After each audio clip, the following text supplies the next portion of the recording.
Hey, it's Mars. Welcome back to my channel where I review horror books with a supernatural focus. In today's video, I have a little book haul. It is made up of a few different parts, but I think that there will be some books here that you will like. I did want to share a few things with you though. I did find work, which is really good. So I am working now. So I just started working last week. It's been a pretty wild ride because the company I do work for is in Singapore, so there is a huge time difference. So I've had to have meetings at late at night, midnight, stuff like that. So it's been a little difficult getting used to and trying to find a schedule with that. So that's why this video is very late. I'm trying to get these back into my Tuesday delivery, but it's just been a little bit hard. We'll see, maybe I'll need to change that delivery day to something else. But yeah, so I do have work for the moment. It's great. It's a nice thing to have. So things are looking up. Also, I was asked to be on a podcast by a very old friend of mine, Joe Charnews, who he used to work for Bloody Good Horror. If you know that blog, he was a writer and podcaster there for many years. And he has this new podcast that he just started up. I am the second episode, so it's pretty cool. It's called Small and Failing. And we watched the Lindsay Lohan movie Irish Wish and talked about that, which was interesting for me as I am a horror fan through and through, and I'm not into romantic movies at all. I have a huge allergy to them, actually. So this was it was an interesting experience, and it was really funny because I saw this movie come up on Netflix and I was like, nope, never watching that. The universe had other plans. So if you want to check that out, I will put that down in the description box. Joe is great. You should really check out his other podcast. Such a good guy. We used to work together, and who is also a horror fan, by the way. Let's go ahead and jump into this book haul. But before we do that, be sure to like and comment down below. Let me know what you think about these books. And if you would like to get more videos from me that are all about horror books and especially the supernatural, then please hit that subscribe button.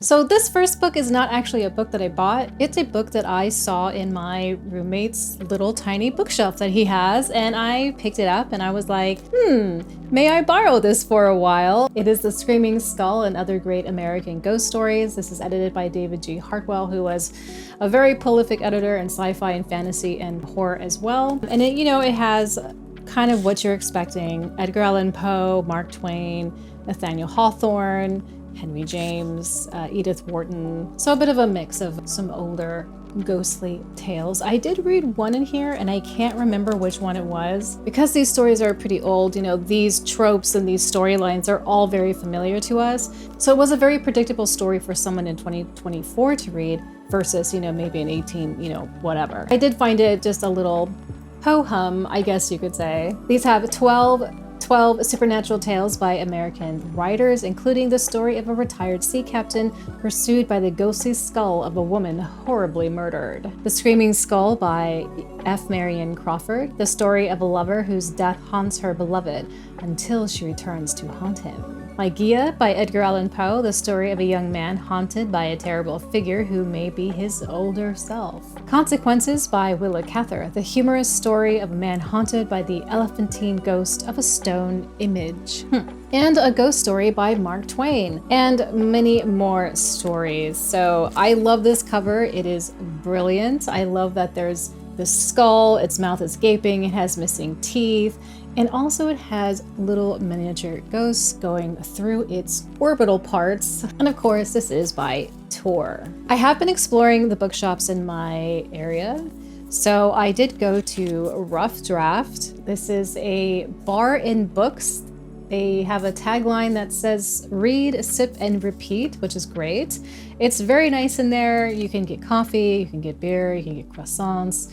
You can sit down and you can read or maybe work on your book. It has this very interesting atmosphere. It feels like a little bit of a hub for authors and readers to go to. They don't have a horror section though. They just have like a fiction section. So you kind of have to like rifle through, the whole alphabet to see like if there's going to be anything there for you. I did see some things, but I did decide to pick up something that I had been wanting to read for a while because years ago, I saw it at Barnes & Noble and I picked it up and I kind of sat there and I was just kind of reading the first pages. And I don't know why I didn't pick up this book at the time, but it was something that really stuck with me, even just those first pages. And then when I saw the film, I knew I had to read this book, and it's Beloved. Now, when I saw the film, I loved it. I thought this film was so scary and tragic and sad and spooky and just moving and just all of these things. It just had the whole gamut of human emotions, I think, more on the darker side. But I just loved the film. And so I decided it was time to pick up Beloved. It's a wonderful gothic ghost story set in the South. If you don't know what this is about, let me just read you the synopsis on the back. Seth was born a slave and escaped to Ohio, but 18 years later, she is still not free. She has too many memories of sweet home, the beautiful farm where so many hideous things happened. And Seth's new home is haunted by the ghost of her baby, who died nameless, and whose tombstone is engraved with a single word: Beloved. So I did do a little bit of research on the book Beloved itself, and Toni Morrison actually got the idea to write Beloved while she was editing this anthology of Black history and Black culture. There was a newspaper clipping. I can't tell you what it is because it would spoil the book for you. It's based on something historical, and that really resonates in the story. I mean, at least it did for me in the film. The story features a lot of themes: mother and daughter relationships, the psychological effects of slavery, the distortion of manhood, pain, loss, grief, heroism. So there's a lot of things to explore. The other bookstore I went to, I've kind of talked to some of you about in the community tab. It is Half Moon Books. This is a used bookstore. So I always go here first to check, but it is a little bit of a disappointment for me because they only have like 2 shelves for horror in this whole entire store, and it's mostly Stephen King and Joe Hill. I think it's actually all of that. Maybe a few Anne Rices in there, you know, so there's not a big selection there whatsoever. I guess Kingston people are not getting rid of their horror books, which I can totally understand. I think we covet them. So there's not a lot there, but I did find a few things. First off is Renfield, Slave of Dracula. This has a really cool premise, and I actually saw this the first time I went to the bookstore and decided I needed to come back and get it because I just really love this. The setting is an asylum in Victorian England, which of course is one of my favorite, locations. And Renfield is just such an interesting character. I've always loved Renfield.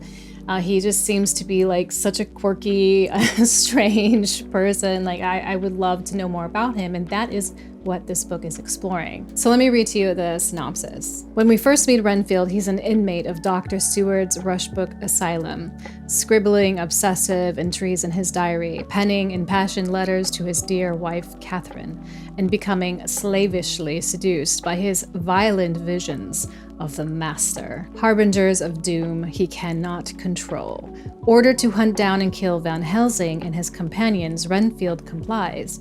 His mission sets the stage for a battle between the living and the dead, between master and slave, and between good and evil that will take him from the darkness of the gold-filled crypts of Dracula's castle to the more personal darkness of his own descent into madness and the shocking truth of where it all began. So it's really going to explore who is Renfield, why is he there, what's happened, what's up between him and his wife, like whatever, like just all of the details. I'm hoping. This author, I never heard of her before, Barbara Hambly.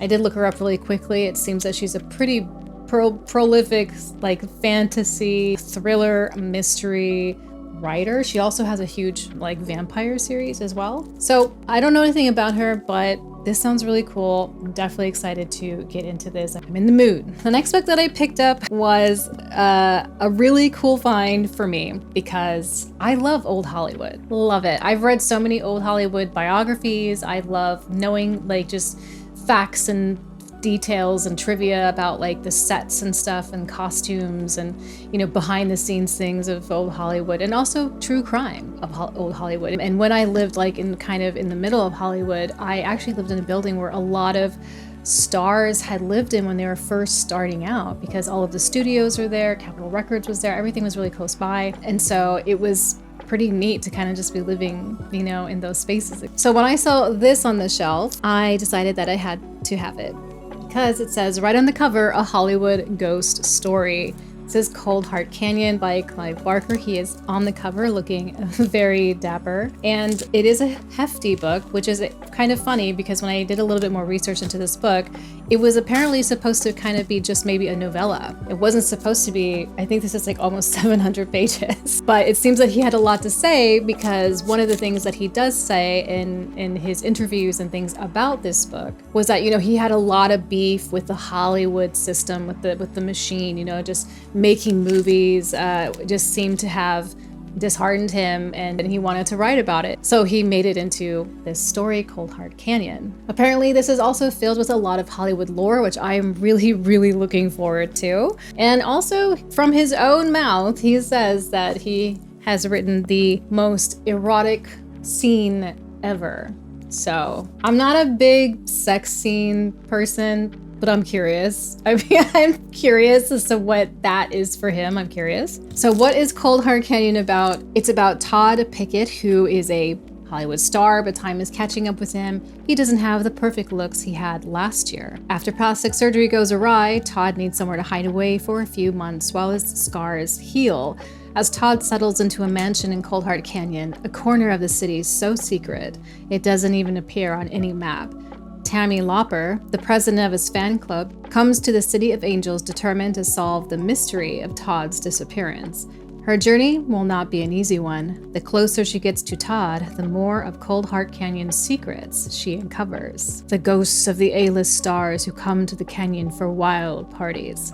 Katya Lupi, the cold-hearted, now-forgotten star for whom the canyon was named. Who is alive and exquisite after 100 years, and finally, the door and the bowels of Katya's dream palace that reputedly open up to another world, the Devil's Country. No one who has ever ventured to this dark, barbaric corner of hell has returned to their souls shadowed by what they'd seen and done. So it sounds particularly spicy, especially since, you know, he has a little bit of a, maybe not a vendetta, maybe that's kind of going too far, but just has a bad taste in his mouth with Hollywood. So it seems like he's probably not going to be very kind in here, which is going to be a lot of fun. Let me read you a quote from one of his interviews that he gave about this particular book, because I thought it was a kind of interesting. He says, people who liked it have tended to be people who liked the older Clive, actually. The Clive of the books of Blood and the Damnation Game, when the sex was very graphic and the violence was very graphic. The people who haven't liked it have been people who perhaps have gotten used to gentler Clive. They're used to the fantasy Clive or the romance Clive. They found this book too strong and too violent and too thoroughly disgusting. And the last thing on my list is another borrowed item. This is from one of my friends who knows that I love the Umbrella Academy so much. It was such a comfort for me during the whole turmoil of things that were going all wrong in my life, and it was the one stable thing I could do was watch this show. It just gave me so much comfort. So they actually let me borrow the complete comic for me to read. So I'm very excited about this. Obviously, it's not horror, but it is near and dear to my heart. So I thought I would just share this with you anyways. I didn't know this was a comic before. So it was kind of like a revelation for me. So maybe you didn't know either. I did ask my friend, how's the comic compared to the show? Because he actually likes the show as well. And he was like, it doesn't really give you that much more info. And I was like, damn, because that's really what I was looking for. You know, I kind of just wanted more details, more backstories, more, you know, all of those things. However, it is a comic, so, you know, so I'm excited to get with this. So that was my little book haul. I hope that you found something here that you might want to pick up and read. Thank you so much for hanging out with me tonight. I really appreciate it. And please take care of yourselves, look out for each other, and I will talk to you next time.